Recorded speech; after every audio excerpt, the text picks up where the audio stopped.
د یو وخت خبره ده چې په یو کور کې مستنګ اکا له خپلو درو بچانو سره شمشو، شمو او بډو سره اوسېده. د مستنګ اکا مالي حالات ډېر ښه وو.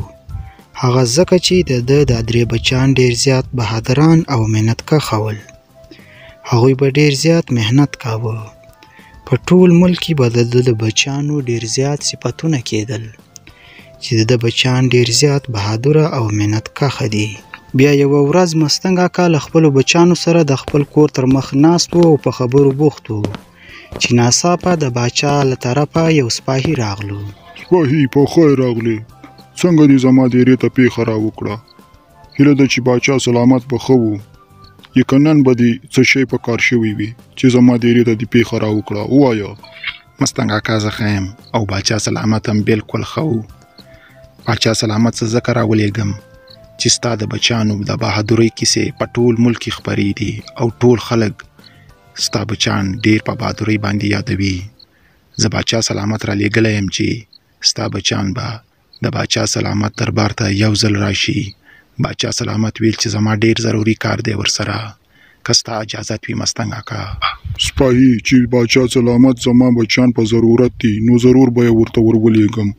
خو سپاهي ما ته به یو څو لحظې وخت راکوي چې مونږ خپلو کې لږه مشوره وکړو که نه؟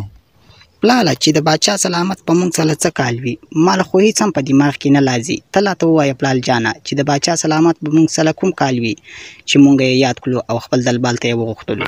یا زما خوږو بچانو، باچاهي داسې آسان شی نه دی. باچاهي ډېر ګران شی دی. په باچاهي کې د باچا هر شي ته ضرورت کېږي. معمولي شي ته یې ضرورت شي. کېدای شي چې زمونږ سره کوم ضروري کار وي. اوس تاسو داسې وکړئ چې لاړ شئ د باچا سلامت دربار ته. هلته به معلومه شي چې د باچا سلامت کوم کار دی تاسو سره. بیا ما ته هم ووایئ. بیا نو شمشو، شمو او بډو درې واړه لاړ شي د باچا سلامت دربار ته. ځوانانو، ستاسو د بهادرۍ کیسې په ټول ملک کې کېږي. دا راته ووایاست چې تاسو رښتیا بهادره یاست او که هسې خلک ګپ لګوي وایاست. باچا سلامت، زمونږ د بادلۍ او د سستۍ پته به تا ته هلته لګي چې ته په مونږ یو ازموینه وکړې. اوس مونږ تا ته حاضر یو. ته چې په مونږ حال کال کول غواړې مونږ به یې دلته کوو انشاءالله که د الله خوښه وي. ځوانانو، زموږ ملک ته یو ډېره لویه خطره را پېښېدلو والا ده. هغه دا چې په علاقه غیر کې یو جادویي مرغۍ ده. هغې مرغۍ ته چې څوک هر څه ووایي هم هغسې کېږي. که چېرې دا جادویي مرغۍ کوم منافق کس ته په لاس ورشي هغه هر څه پې کولی شي. دا ټول ملک پې بربادولی شي. که په تاسو کې کوم بهادر شته نو لاړ شئ هغه جادویي مرغۍ ونیسئ او ما ته یې راوړئ. خو په یاده مو وي چې هغه مرغۍ ته یوازې یوه لار تللې ده، نورې لارې نشته. هغه لارې د ځنګل په خوا کې تېرېږي چې هغه ځنګل ډېر زیات دروند او خطرناک دی. د هغه ځنګل نه درانه درانه اوازونه راځي. په هغه لار باندې چې څوک ځي نو سیخ او سیده به ځي، شاته به نه ګوري. کله چې شاته وګوري نو ورنه ډبرې، اوسپنې یا نور څه جوړ شي نو شاته به نه ګورئ. ما څو نور ځوانان په هغه لار باندې لېږلي وو خو هغوی زما په خبرو باندې عمل نه و کړی او شاته یې کتلي وو بیا ورنه اوسپنې یا ډبرې جوړې شوي وي.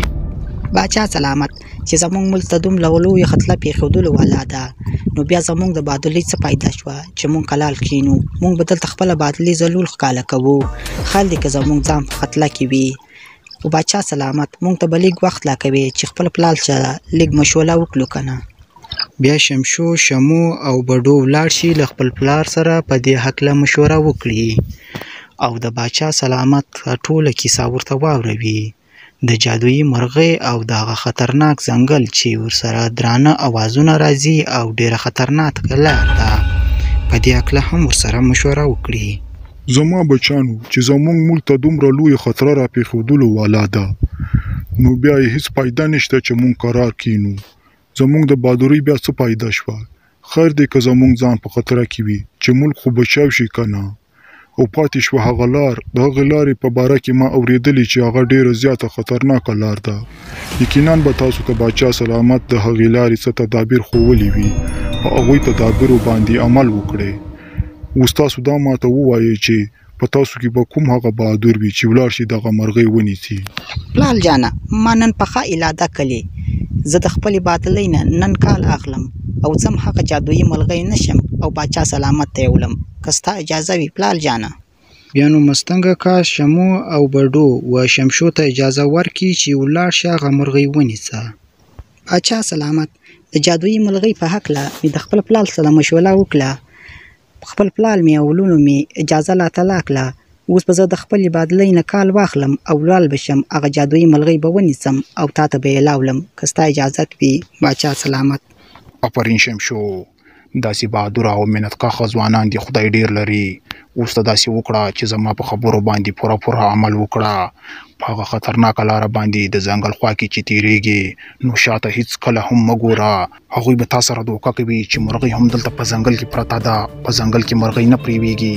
هغه مرغۍ یوازې د غره خوا کې یو درخته کې پریویږي، بل یو ځای هم نه پریویږي. شاته هیڅ کله هم مه ګوره. بیا نو شمشو روان شي چې هغه جادویي مرغۍ ونیسي. بالاخر شمشو په هغه درانه او خطرناک ځنګل باندې واشي. دغه ځنګل نه ډیر خطرناک او درانه اوازونه راځي.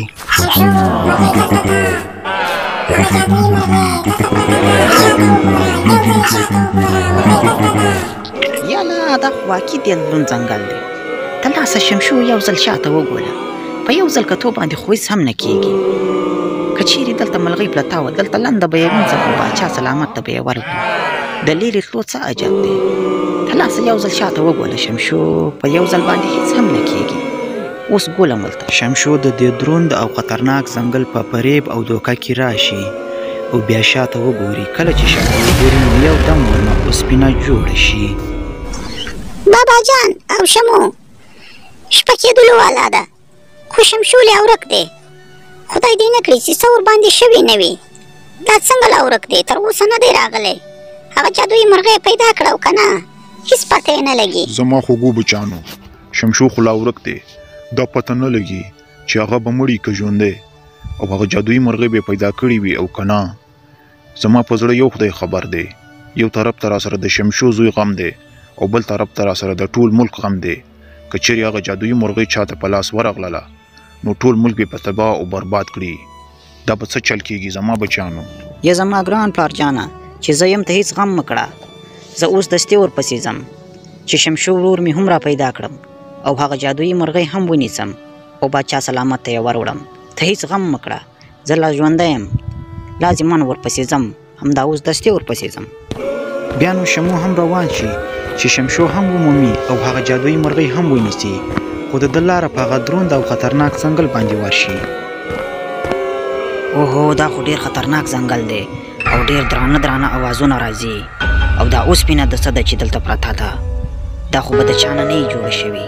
ته راسه یو ځل شاته وګوره، کیدای شي چې دلته شمشو پیدا کړم او یا جادویي مرغۍ دلته پرته وي. شمو هم د دې دروند ځنګل په فریب او دوکه کې راشي او شاته وګوري چې یو دم ورنه کدو جوړ شي. یا زما بډو زویه، 2 ورځې کېږي چې شمشو زوی میلاده راکړی، هېڅ پته یې نه لګي. او ورپسې شمو زوی هم تللی، د هغه هم هېڅ پته نه لګي چې دوی دواړه به ژوندي وي او که مړه، چې هغه جادویي مرغۍ به یې موندلې وي او که نه. زه خو ډېر پریشان یم. ما ته په دماغو کې هر طرح سوچونه راځي. ډېر زیات پریشان یم. دا به څه کېږي زما بډو زویه؟ پلار جانه که ستا خوښه وي ته ما ته اجازه راکړه، زه به ورپسې لاړ شم. شمشو او شمو به هم را پیدا کړم او هغه جادویي مرغۍ به هم ونیسم. باچا سلامت ته به یې وروړم. بس ته مازې ما ته اجازه راکړه چې زه ورپسې لاړ شم. یا زما بډو زویه، شمشو او شمو دواړه لا درکه دي، هېڅ پته یې نه لګي چې ژوندي به وي او که مړه. داسې نه وي چې ته هم د هغې خوا شې او بیا را نه شې. زما به څه کېږي؟ زه خو به یې کې تنها پاتې شم. خو خیر چې ټول ملک ته خطره وي، ټول ملک په خطره کې وي، نو داسې یو زوی نه په سلګونو داسې زویان به زه د خپل وطن نه قربان کړم. ته ولاړ شه، شمو او شمشو هم را پیدا که او هغه جادویي مرغۍ هم لازمان در سره ونیسه او باچا سلامت ته یې وروړه چې ملک د خطرې نه خلاص شي. ولاړ شه. بیا نو بډو هم روان شي چې شمو او شمشو هم را پیدا کړي او هغه جادویي مرغۍ هم ونیسي. خو د یادونې وړ ده چې د مستنګ اکا د اخرنی زوی بډو ډېر زیات عقلمند او سمجداره وي، نو ځکه بډو دلته د خپل عقل نه مکمل کار واخلي.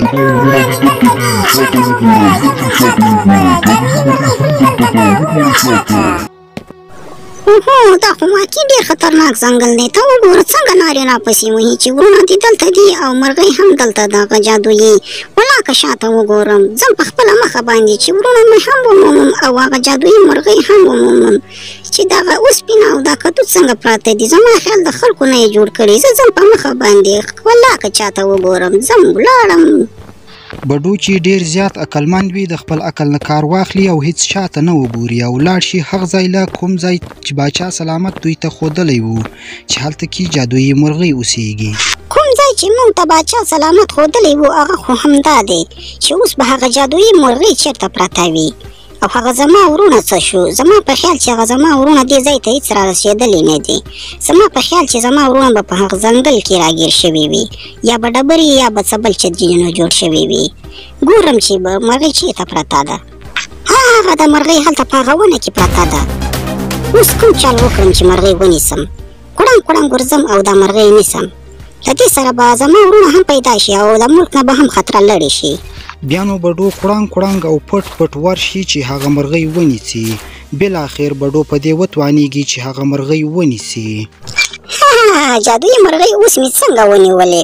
ډېرو ځوانانو کوشش درپسې کړی و چې تا ونیسي خو بالاخر ماله په ګوتو راغلې. اوس به د باچا سلامت ته یوسم جادویي مرغۍ. بډو چې کله دا جادویي مرغۍ ونیسي نو هر څه په خپل عادي حالت راشي. هغه ځکه چې په هر څه باندې د دې جادویي مرغۍ جادو پروت وي او په هغه خطرناک او دروند ځنګل باندې هم د دې جادویي مرغۍ جادو پروت وي نو ځکه هغه ډیر زیات خطرناک او یروونکی وي. او د بډو ورونه شمو او شمشو هم د ګدو او د اوسپنې نه په خپل عادي حالت راشي ځکه چې دا مرغۍ چې کله بډو ویني چې نو د دې نه جادو ختم شي او دوی نه انسانان جوړ شي. دا زه چېرته پروت وم او ما نه څه جوړ شوي وو. دا ځنګل خو ډېر خطرناک و. دا ولې اوس داسې آرام آرام دی او قرار دی او هېڅ خطرناک اوازونه نه ترې نه راځي. زما خیال چې زه په هغه جادویي مرغۍ پسې تلم او هغه جادویي مرغۍ څه شوه. یا زما شمول وله ته دلته څه کوې؟ زه خو په جادویي مرغۍ پسې راغلی وم چې جادویي مرغۍ ونیسم او باچا سلامت ته یې ورولم. ته دلته په دې دلانه ځنګل کې څه کوې چې ما پسې راغلی؟ یا زما شمشو وروره زه تا پسې راغلم. پلار مو ډېر پریشان و چې شمشو زوی مې څه شو. هغه جادویي مرغۍ به یې نیولې وي او که نه بیا زه تا پسې راغلم چې تا ومومم او هغه جادویي مرغۍ هم ومومم. ناڅاپه په دې خطرناک ځنګل باندې برابر شوم چې ډېر بد اوازونه ترې راتلل. کله چې مې شاته وکتل نو بیا په ځان نه یم پوه شوی. شمو او شمشو چې کله په خبرو وي نو بډو هم راشي د شمشو او شمو خواته. هغه جادویي مرغۍ هم نیولې وي. زما ورونو تاسو چیرې واست؟ دلته په ځنګل کې څه کوئ؟ هلته مو پلار ډېر زیات پریشان و. بیا نو شمشو او شمو و بډو ته خپل ټول حال واوروي چې په موږ څه وشو او څه ونه شو. زما ورونو دلته خو زه راغلی وم. دې ځنګل ته ډېر خطرناک ځنګل و او ډېر خطرناک اوازونه ترې راتلل. زه ډېر زیات تېرېدم. په دې ځای باندې یوازې یوه اوسپنه او یو غټ ګدو پروت و. تاسو نه واست. مې ویل که مرغۍ پسې تللي یاست خو تاسو زما خیال چې دلته درنه اوسپنې او ګدو جوړې شوې وې. زما خو هم دا خیال دی. اوس درځئ چې باچا سلامت ته ځو. جادویي مرغۍ مې نیولې ده. بډو ووایه دا لاس کې د څه دي؟ جادویي مرغۍ ده او که هسې پالتو مرغۍ ده؟ دا دې چیرې پیدا کړه؟ ووایه دا تا ونیوه که کوم بل چا ونیوله؟ باچا سلامت دا مرغۍ جادویي مرغۍ ده. دا هسې پالتو مرغۍ نه ده. دا جادویي مرغۍ ده. کومه مرغۍ چې تا موږ ته ښودلې وه هماغه مرغۍ ده چې ما نیولې ده.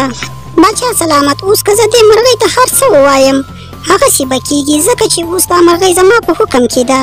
دا یو جادویي مرغۍ ده باچا سلامت. کوم چې تا موږ ته ښودلې وله هماغه مرغۍ ده. کومه پالتو مرغۍ بالکل نه ده. آفرین بډو مبارک دې شه چې دا مرغۍ دې ونیوله. دا یو جادویي مرغۍ وه ځکه چې دا جادویي مرغۍ چې کله هم چاته په لاس ورغلی وه یو منافق کس ته نو هغه هر څه پې کولی شوی. هغه به د هغه په حکم شوي وله نو هغه بیا هر څه پې کولی شوی. بډو اوس ته د ډېر لوی انعام قابل یې. تا ته به زه ډېر لوی انعام درکوم چې دا مرغۍ دې ونیوله ځکه چې تا ټول ملک ته خطرې نه خلاص کړه. اوس به هېڅ خطره نه وي. شمشو ته اوس ما ته دا ووایه تا څه وکړو؟ تا خو ویل جادویي مرغۍ ته به هم زه ځم او زه به یې نشم. ټول ملک به زه د دې خطرې نه خلاصوم. نو بیا تا څه وکړو؟ ولې د مرغۍ نه ونیوه او بډو ونیوله؟ دا څه کیسه وه؟ ټوله کیسه ما ته واوروه. بیا شمشو او شمو ټوله کیسه و باچا سلامت ته واوروي چې څه وشو او څه ونه شو. شمشو ما درته ویلي وو چې زما په خبرو باندې عمل وکړئ تاسو زما په خبره باندې عمل نه دی کړی نو ځکه درنه اوسپنې او ګدوان جوړ شوي دي خیر زما تاسو ته دا وصیت دی چې آینده لپاره د مشرانو په خبرو باندې عمل کوئ او د عقلمندانو په خبرو باندې عمل کوئ د ښو خلکو په خبرو باندې عمل کوئ ځکه چې تاسو ته هغه ښه لار ښیي که تاسو داسې ونه کړل نو تاسو به په غلطه لارو باندې لاړ شئ او ستاسو زندگی به ډیره زیاته ګرانه شي بیا باچا سلامت و بډو ته ډیر لوی انعام ورکړي او هغه انعام سوي چې د پیسو نه ډکه یوه ګونۍ و بډو ته باچا سلامت ورکړي او بډو هم هغه ګونۍ راواخلي او خپل پلار ته یې یوسي او ښه خوشحاله وي او ملک یې هم د خطرې نه بچ کړی وي زما ګرانو عزیزانو او دوستانو له دې کیسې څخه موږ ته کوم سبق میلاویږي دا به تاسو موږ ته په کمنټ سیکشن کې ولیکئ محترمو دوستانو زموږ چینل در سره سبسکرایب کړئ ستاسو په یو سبسکرایب باندې زموږ زړه ډیر ډاډه کیږي او اوس مونږ ته راکړئ تر بلې کیسې راوړلو پورې اجازت د لوی الله په امان د خپل ځان ډیر زیات خیال ساتئ